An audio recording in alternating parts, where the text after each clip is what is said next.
What's going on, everybody? Welcome to Scarpa Smart Solutions.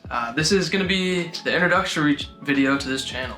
On Scarpa Smart Solutions, we are going to be talking about everything smart home technology, anything that kind of falls into that realm.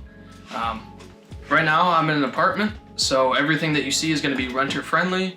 When we move into a house, I'll still hopefully try to give some options for what you could do if you're out there renting still. So the purposes of this channel, first I want to teach and kind of take the guesswork out of some of this mysterious smart home stuff. There's products everywhere, there's articles, there's videos all over the place. What I want to do is I kind of want to have an all-in-one channel where if you want to stay super surface level and you just want to get something that works, I want to talk about that. If you want to kind of get into the weeds of it a little bit and maybe even write some custom code or some custom programs, I want to talk about that too. So don't let that scare you. I want to do both. I want to keep a nice healthy balance, and most of all I just want to help you create a smart home that's fully customizable and meets all the needs that you're looking for. Next, I want to create a community. In this, I want to be able to share ideas in the comments and maybe create a Discord down the line and all that kind of stuff. I want to learn from this channel, and I know that sounds really backwards because I'll be the one, making these videos, but I'm sure I'm doing things wrong, right? I by no means am a professional. I'm just an amateur who loves this kind of stuff and is not afraid to mess some things up and get my hands dirty. So if you're right there with me, welcome. And I'm happy to have you here, and I'm happy to be doing this. It's an idea that I've been wanting to do for a long time, and now hopefully we'll be able to move forward with it and get some stuff going. So what kind of content can you expect to see on this channel? First, I want to do product reviews. Tell you if a product is good, if it's worth buying, if it's worth the price tag, if I don't recommend it, how easy it is to kind of integrate into your existing infrastructure.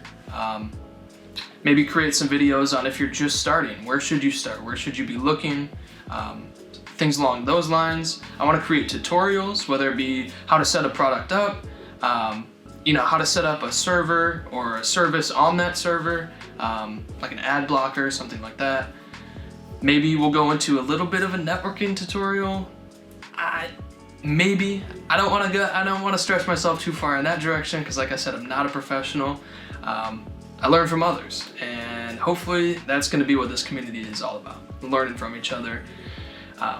I want to hear what I'm doing wrong. I really do. And if you have suggestions for ways that I could do things better, I want to hear that, because I want to have the most efficient and most custom to my needs smart home possible. And lastly, I just want to post some tips and tricks videos that can just maybe help with some different quality of life things when it comes to automations or different products and lights and all of the smart home intricacies that maybe don't need all of the time in the spotlight, but just need a little hint here or there. So with that, now it's time to talk about the smart home infrastructure that I actually use myself. So until recently, I was very against getting a Mac. I love iPhones, I love iPads. However, I was not really sold on the fact that a Mac could do the same thing that a PC could do. With that said, the most powerful PC that I've ever had was a Surface Laptop 3, and it just wasn't cutting it, so I bought the M1 Mac Mini for video editing, really, and one thing just kind of rolled into the other, and now I have a HomeKit smart home with a little bit of a twist. So what I mean by that is I do use HomeKit. I can control all the lights, all of the devices from the HomeKit app on all of my Apple devices. However, Apple is a little bit finicky on what products work with their smart home. And so there's a few kind of backdoor solutions like Homebridge that I have running on a NAS, which is network attached storage, which we'll definitely get into, if not today, in a future video. And lastly, one of the biggest ones that I just started using is Home Assistant. And the main reason that I use that is, again, there is some products that just work really flawlessly through Home Assistant. But the main thing is that all of them can connect back to HomeKit. I use Home Plus for some of my automations. It's just another app on the App Store that integrates into the HomeKit app, and like I said, I will be making videos about all of this. So if that sounds scary, just stick around, wait for the next few videos, and I promise it's not as bad as it sounds. For lights, I am using almost entirely Philips Hue. There's a few spots where for light strips, or there's one motion light that I'm not using Philips Hue, and we'll get into those reasons when we talk about those products. Philips Hue, it is a little bit on the pricier side. However, I have had no issues with it, especially how easy it is to use with HomeKit or any of the other services that I talked about, HomeBridge, Home Assistant. It just works. It's plug and play. You have a bridge that plugs into your network, and then all of the light bulbs you can put basically anywhere. Hue has plenty of options when it comes to lights, lighting fixtures, different styles of lamps, an all-in-one type of solution. Right now I use mostly just their light bulbs, and I've not had an issue with it. Now to control those, I also use the Lutron Aurora switches, and I'll show you exactly what those look like. I use those over top of the existing light switch, and that's just to make sure that that light switch stays on. When it comes to Philips Hue or a few of those other options, it gets a little funky when you have a light switch turning on and off. And these are a great solution that are also renter friendly. And that was a huge thing when it comes to lighting. It's a little bit harder to do when you're in an apartment versus a house.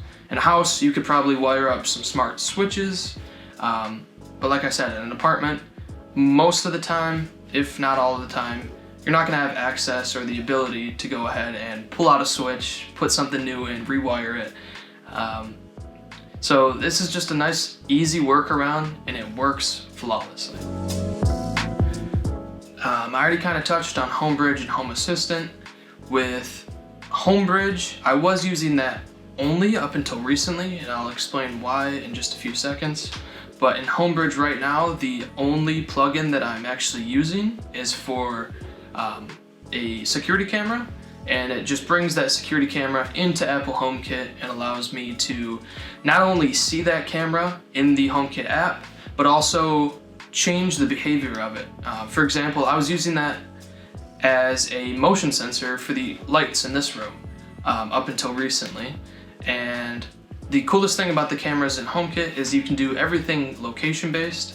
So when we are home now, me or my fiance, the camera does not record. In fact, it's not even on. The camera's just offline, sitting there waiting for us to leave. As soon as both of us leave the apartment and get outside of the network and the radius, that's when the camera comes to life, and it'll start giving us alerts for motion detections and recording and all that kind of stuff.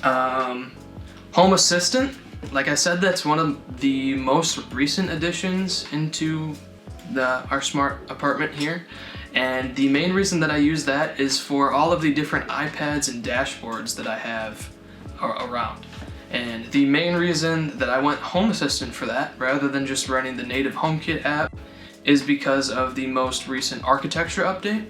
I knew that the iPads that I have are hand-me-downs, and they're not going to be able to have the most recent software for much longer. In fact, 2 of them are already outdated. They can no longer be updated. And so that means they don't have access through HomeKit anymore. The technology is simply just too old, and it doesn't work very well. So I wanted to be able to create some custom dashboards for those, and I found that Home Assistant is actually a really easy way to do that. And not only that, it opens the door to other tablets and devices, like Android or Fire tablets, which are significantly cheaper than something like an iPad. So it just opens the door in that sense, and hopefully opens the door for a lot of you. I know not all of you are Apple users, so hopefully Home Assistant is a big chunk of this channel, and you'll still find those videos useful. Lastly, I think one of the main things that I use is Aqara, and I use the Aqara hub and their motion sensors and door sensors. I use that for my security system and all of the motion lights that you see throughout the apartment.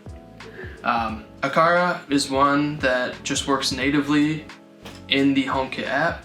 It's really plug and play, simple to use. The only complaint that I have about Akara so far, and I've done some reading, I can't really find anybody that's been able to replicate the problem.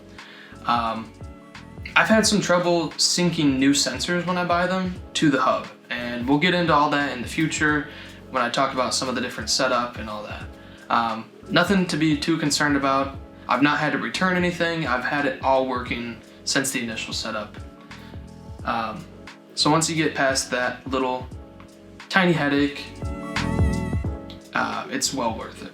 So if this channel sounds interesting to you at all, I would highly encourage you to subscribe to see some of the future content that I plan on making. If you're a little bit scared or nervous, or some of the stuff that I talked about doesn't make sense, I also encourage you to stick around. It's not nearly as scary as it sounds. I know I'm coming at you with this whole list of different products and services and all these different things. It's not so scary once you break it down, I promise. And I don't want you to have exactly what I have. I want you to pick and choose some things from these videos. I want you to create something that's really gonna bring some customizability and just a few quality of life improvements to your apartment or your home or to whatever your living situation is. Lastly, like I said, I want to start creating a community, so I encourage you to go ahead and down below comment, talk to me, talk to the other people in the comments. Down the line, we'll start planning something like a Discord or an actual, community forum or chat where we can actually all get in there and start talking to one another. With that, thank you so much for tuning in. I hope you enjoyed, and I hope to see you back here for the next video. Like I said, this is something that I've been planning on doing for a while. I just wanted to make sure that I was going to have enough content and really that I would be enjoying it for as long as I have. This whole thing started with me wanting the best smart home that I could possibly have, and it's kind of turned into a passion or a hobby, and I just kind of want to share that with all of you out there. So welcome and enjoy.